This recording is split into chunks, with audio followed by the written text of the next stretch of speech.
Assalamualaikum warahmatullahi wabarakatuh. Di sini saya akan memenuhi sebuah tugas UTS dari Pak Hindarto, dosen kecerdasan buatan.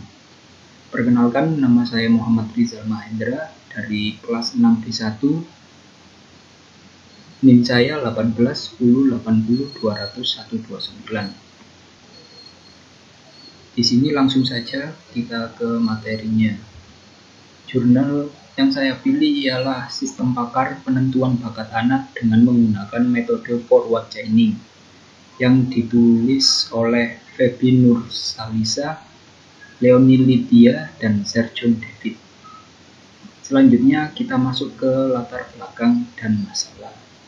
Di sini identifikasi bakat anak merupakan hal yang sangat penting dilakukan. Hal ini dikarenakan setiap anak memerlukan program pendidikan yang sesuai dengan bakat mereka masing-masing, sehingga dapat mengembangkan dan menggunakan bakat mereka secara maksimal.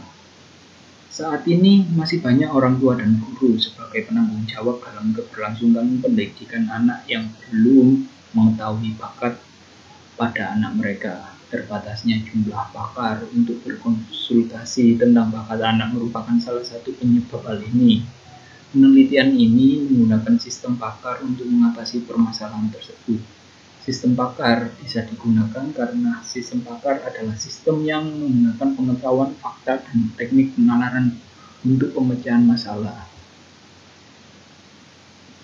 Dan kelompok anak yang digunakan pada penelitian ini adalah anak taman kanak-kanak atau TK dengan usia 4-6 tahun. Pada usia tersebut merupakan masa yang penting untuk meletakkan dasar bagi seseorang di masa dewasa. Penelitian ini menggunakan forward chaining untuk mesin inferensi di sistem pakar yang dibangun. Teknik inferensi ini dipilih karena teknik ini telah sukses digunakan untuk sistem pakar pada berbagai bidang.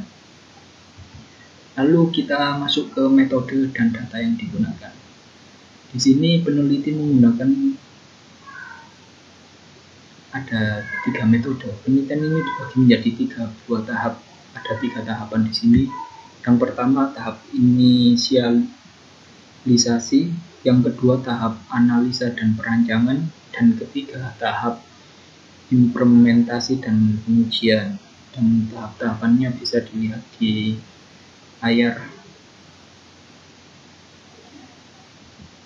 Oke, kita masuk ke metode yang tahap inisialisasi. Pada tahap ini dilakukan identifikasi masalah dengan cara mewawancarai pakar psikologi anak, guru taman kanak-kanak atau TK, dan orang tua. Setelah itu dilakukan analisis dari hasil identifikasi masalah untuk menentukan tujuan dan ruang lingkup dari penelitian ini. Dan tahap kedua ialah analisa dan perancangan. Pada tahap ini dianalisa kriteria untuk setiap bakat anak yang digunakan. Setelah itu dianalisa variabel-variabel yang dibutuhkan dari kriteria yang dihasilkan. Hal terakhir yang dilakukan pada tahap ini adalah perancangan aturan-aturan rules yang dibuat untuk sistem bakat ini. Dan yang ketiga ialah tahap implementasi dan pengujian. Pada tahap ini dibuat sistem pakar berdasarkan aturan-aturan yang telah dibuat di tahap kedua. Setelah itu dilakukan pengujian terhadap sistem pakar dengan cara mengukur akurasi dari sistem pakar. Akurasi dihitung dengan cara membandingkan antara hasil pendeteksi bakat yang dilakukan oleh sistem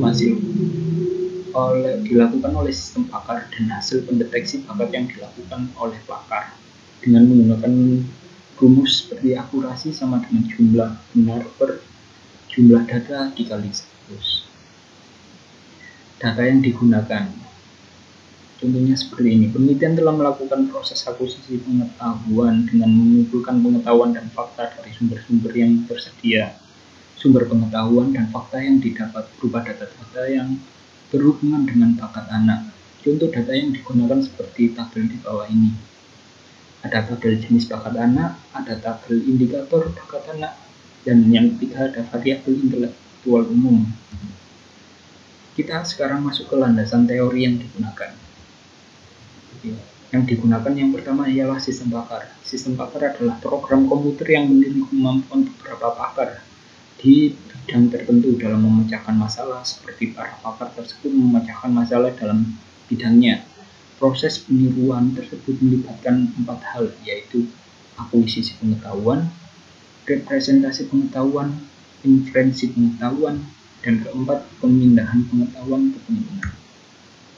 Dan yang kedua, menggunakan forward chaining. Forward chaining atau sering disebut dengan bottom-up reasoning adalah cara penarikan kesimpulan yang dimulai dengan data atau fakta yang ada, lalu bergerak maju melalui premis-premis untuk menuju ke kesimpulan. Pada teknik ini, data digunakan sebagai penentu aturan mana yang harus dijalankan. Kemudian aturan tersebut dijalankan. Dan ketiga, bakat anak. Bakat adalah kemampuan alamiah untuk memperoleh pengetahuan atau keterampilan yang bisa bersifat umum atau khusus. Perbedaan bakat anak bisa dilihat dari berbagai aspek seperti IQ, bakat, minat, kemampuan, kepribadian, kondisi fisik, pengalaman, perkembangan, dan interaksi sosial.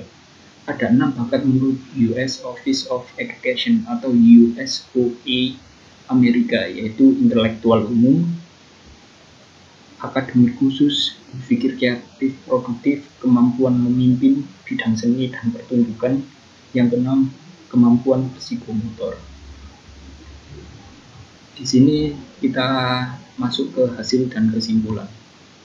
Hasil dan kesimpulannya adalah pembahasan yang dijelaskan dalam penelitian ini adalah pengujian terhadap sistem pakar untuk membuktikan apakah sistem pakar telah berfungsi dengan baik pada saat digunakan untuk mendeteksi bakat anak. Berdasarkan penelitian ini, sistem pakar berbasis web menggunakan metode forward chaining untuk mendeteksi bakat anak. Pada hasil analisa menunjukkan bahwa sistem pakar ini memerlukan 27 indikator, 83 variabel, dan 33 rules. Mesin inferensi forward chaining berhasil digunakan untuk mengidentifikasi bakat anak menurut standar US Office of Education USOE Amerika. Sekian presentasi dari saya. Terima kasih. Wassalamualaikum warahmatullahi wabarakatuh.